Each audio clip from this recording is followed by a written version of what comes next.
Hello students, आपका स्वागत है Sharma ji math points classes में।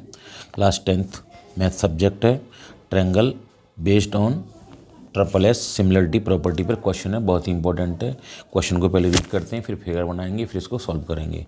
इन triangle A B C is right triangle angle at C, यानी सी पर 90 डिग्री बना हुआ एक ट्रायंगल है जिसमें B C is equal to A है और C A is equal to small B है और A B is equal to C है। And P B is the length of the perpendicular from the C on A B side पर। Prove that number 1 C P is equal to A B और number 2 1 upon P square is equal to 1 upon A square plus 1 upon B square. मैंने इसको यहाँ पे clear लिख दिया है, यहाँ पे थोड़ा सा ओवर राइटिंग हो गई थी। A square plus B square है 1 upon P square equal to. सबसे पहले हम क्या बनाएंगे, एक ट्रायंगल बनाएंगे। तो यहाँ पे लिखा है इन ट्रायंगल ए बी सी और सी पर 90 डिग्री है। तो देखिए हम सबसे पहले एक सी यहाँ पे बनाएंगे 90 डिग्री, यहाँ लेंगे ए, यहाँ लेंगे हम बी। सी पर 90 डिग्री है, ओके। अब देखिए इसमें जो बोला है सी बी की लेंथ, यानी बी सी की लेंथ यहाँ से कितनी, स्मॉल ए है यहाँ से, और इसकी जो लेंथ है ए सी की वहाँ पे दे रखी है स्मॉल बी है, और ये ए सी की ए बी की जो लेंथ है वो सी है स्मॉल सी। यहाँ से इसमें परपेंडिकुलर ड्रॉ किया गया, यहाँ पर डी पे इसको इंटरसेक्ट करता है। इसकी जो लेंथ है सी डी की वो पी है यहाँ से यहाँ तक। तो हमको प्रूव करना है इस कंडीशन से C P is equal to A B. तो ये बहुत सिंपल सवाल है, थोड़ा सा अगर माइंड लगाएंगे तो आ जाएगा। देखिए यहाँ पर 90 डिग्री, यहाँ पर 90 डिग्री है, यानी ए सी पर भी है और डी पर भी है, दो जगह इधर भी 90 डिग्री है। तो हमें क्या करना है, इसमें से दो ट्रायंगलों को, तीन ट्रायंगल बनेंगे इसमें, ए सी बी है ये, एक ये डी सी बी हो जाएगा, एक डी सी ए हो जाएगा। तो हमें दो ट्रायंगल की आवश्यकता है, दो ट्रायंगल निकालेंगे, उनमें सिमिलरिटी की प्रॉपर्टी ढूंढेंगे, सिमिलर करेंगे उनको, फिर उसके बाद हम ट्रिपल एस की जो बेस्ड क्वेश्चन है इसको हम यूज करेंगे। देखिए सबसे पहले हम मान लेते हैं angle let angle B is equal to मान लेते हैं एक्स डिग्री है, ये मान लीजिए एक्स डिग्री है। तो इस वाले ट्रायंगल में आ जाइए ए सी बी में, पहले ऐसे निकालेंगे इसको, ए सी बी शॉर्ट में, ए सी बी, ये 90 डिग्री है, ये एक्स डिग्री है। अब इस वाले को निकालेंगे डी सी बी को, यानी डी को 90 डिग्री को यहाँ लेंगे जिससे ये मैच करे सी से डी, और बी को यहाँ लेंगे, ये एक्स डिग्री हो जाएगा, ये सी पॉइंट है। अब देखिए यहाँ पर डी पर 90 डिग्री, सी पे भी 90 डिग्री है, बी पर भी एक्स है और यहाँ पे भी है, ये कॉमन हो गए। तो angle B is equal to angle B is equal to X और angle C is equal to angle D is equal to 90 degree. तो डबल ए की प्रॉपर्टी से ये दोनों ट्रायंगल कैसे हो गए, आपस में सिमिलर हो गए। Triangle A C B similar triangle C D B, किससे, डबल ए की प्रॉपर्टी से। अब देखिए आगे, अगर हम इसमें अप्लाई करें, क्या अप्लाई करें, ट्रिपल एस की प्रॉपर्टी सिमिलरिटी की। तो ट्रिपल एस की क्या बोलती है प्रॉपर्टी, कि साइडों में जो करस्पॉन्डिंग साइड में सेम रेशियो होता है, A C upon C D is equal to C B upon D B is equal to A B upon C B. तो यहाँ पे वैल्यू पहले पुट करते हैं, फिर उसके बाद इसको इससे सेट करेंगे। ये तो जैसे ही है बी रहेगी, ये ए है, यहाँ पे सी है, इसमें कोई टेंशन वाली बात नहीं। यहाँ से थोड़ा देख के रखना है, डी बी की लेंथ कितनी दे रखी है, डी बी की हमें लेंथ नहीं मालूम है, पूरी मालूम है सी पर, डी बी की नहीं मालूम है, छोड़ दीजिए। सी डी की कितनी है, सी डी की आपके पास देखिए यहाँ से पी लेंथ है, यहाँ से पी यूनिट है। इसके बाद बी सी की लेंथ कितनी है, बी सी देखिए यहाँ से ए है, तो यहाँ पर भी ए लिखी जाएगी, ठीक है।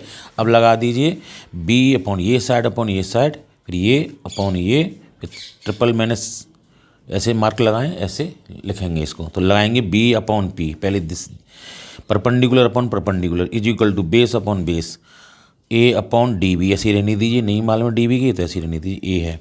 इसके बाद सी अपॉन ए, ऐसे लिख लेंगे सी अपॉन ए। अब देखिए हमें जो आंसर लाना था, जो भी हमें प्रूव कर रहा था, वो था C P is equal to A B. तो इस तरीके से हम देखेंगे तो इन दोनों ट्रायंगलों में क्रॉस मल्टीप्लाई कर सकते हैं दोनों की वैल्यू में। बी यहाँ पे बी अपॉन पी है, पी ऐसे बनी गई, और यहाँ पे ए अपॉन डी बी है और सी अपॉन ए है। तो इन दोनों क्रॉस मल्टीप्लाई करेंगे, इसको बंद कर लेंगे, इसको, इसका इसमें मल्टीप्लाई, इसका इसमें मल्टीप्लाई। तो B into A is equal to C into P, यानी कि A B is equal to C P. इसको ऐसे चेंज करके ले सकते हैं, C P is equal to A B. तो ये हमारा एक चीज़ निकल आई इसमें से, ठीक है, C P is equal to A B. पहला पार्ट हमारा प्रूव हो चुका है, हेंस प्रूव लिखेंगे। अब सेकंड पार्ट को देखिए, सेकंड पार्ट में टू प्रूव क्या करना है, पहले इसको एक बार लिख लेते हैं जिससे हमें आइडिया रहे हमें करना क्या है। 1 upon P square is equal to 1 upon A square plus 1 upon B square, ये प्रूव करना है हमको। तो इसके लिए क्या करेंगे, अभी हमने एक रिलेशन निकाला, अभी जो निकाला था वो क्या था, कि C P is equal to A B, ये अभी हमने फाइंड किया है, we have just find relation अभी हमने निकाला है इसमें, तो इसको ऐसे लिख लेंगे। यहाँ से सी की वैल्यू निकालेंगे तो C is equal to C P is equal to A B है, तो सी इज इक्वल टू निकालेंगे तो क्या हो जाएगा, ए बी अपॉन पी हो जाएगा। यानी कि ये इनटू के थे तो ये डिवाइड में आ जाएंगे, तो ए बी अपॉन पी हो जाएगा। ये नंबर हमारा एक फर्स्ट इक्वेशन हो गया। अब देखिए राइट ट्रायंगल में ये हमारे पास ये सी है, ये ए है, ये बी है, सॉरी ये बी थी और ये ए थी। यहाँ पे हमने लिखा था सी, यहाँ बी, यहाँ ए, तो 90 डिग्री यहाँ बन रहा था। तो ये हाइपोटेनस है, ये परपेंडिकुलर है, ये बेस है। तो एक रिलेशन होता है पाइथागोरस थ्योरम में, H square is equal to P square plus B square, इसको लगाते हैं। तो एच की यहाँ पे वैल्यू कितनी है, स्मॉल सी है, तो सी स्क्वायर यहाँ पे हो जाएगा B square plus A square, ये ए हो जाएगा, ये बेस परपेंडिकुलर है, पी हो जाएगा। अब यहाँ पे हम सी की वैल्यू ये वाली पुट कर देंगे इस सेकंड क्वेश्चन से, फ्रॉम फर्स्ट एंड सेकंड से। तो यहाँ पे सी की वैल्यू क्या रख देंगे, इसके चेंज करके सी की जगह पर रखेंगे ए बी अपॉन पी, तो ए बी अपॉन पी लिखेंगे और ब्रैकेट लगाएंगे, ऊपर स्क्वायर है तो स्क्वायर लगाएंगे, बाकी सब ऐसे ही रहने देंगे, B square plus A square.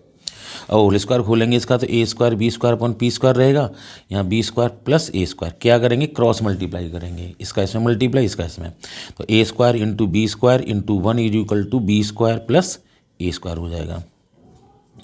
अब ये हो जाएगा इंटू पी स्क्वायर, ठीक है। अब इससे अगर हम पी स्क्वायर की बात करें तो ये हो जाएगा पी स्क्वायर ब्रैकेट में A square plus B square is equal to A B square, A square B square. ये चीज़ पहले लिख ली है मैंने, ये बाद में लिख ली है, राइट हैंड साइड की साइड पहले और लेफ्ट पीछे कर दिया है।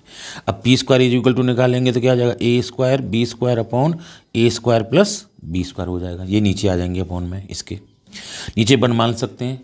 और अब क्या करेंगे सर, रेसिप्रोकल कर देंगे दोनों साइड में, तो ये ऊपर ये भी ऊपर, ये नीचे आ जाएंगे, ये डिनोमिनेटर ऊपर जाएगा, न्यूमरेटर नीचे आएगा दोनों साइड में। तो ये हो जाएगा 1 upon P square is equal to A square plus B square upon A square B square, ठीक है। अब हम क्या करने वाले हैं, अलग अलग सेपरेट टर्म कर लेंगे। 1 upon P square is equal to A square upon A square B square plus B square upon A square B square, ये वैल्यू अपॉन पूरी ये वैल्यू प्लस ऊपर वाली सेकंड वैल्यू अपॉन ये नीचे वाली डिनोमिनेटर पूरा। तो यहाँ ए स्क्वायर से ए स्क्वायर कैंसिल हो गया, बी स्क्वायर से बी स्क्वायर 1 टाइम्स कैंसिल हो गए, क्या बचा 1 upon P square is equal to 1 upon B square plus 1 upon A square. अब जैसे क्वेश्चन की डिमांड थी वैसे इसको लिख देंगे, 1 upon P square is equal to 1 upon A square plus 1 upon P square, sorry B square. तो I hope question समझ में आया होगा। इंपॉर्टेंट क्वेश्चन है, कई बार बोर्ड में पूछा गया है, CBSE बोर्ड में और यूपी बोर्ड, MP बोर्ड, कई बार ये क्वेश्चन 10th क्लास के पेपर में, बोर्ड क्लास के जो पेपर होते हैं उनमें पूछा गया है। तो इसको देखें 2-3 बार, अगर कोई कुछ पूछना है तो कमेंट्स करें, वीडियो पसंद आई हो तो लाइक करें, शेयर करें, कमेंट करें। Thank you.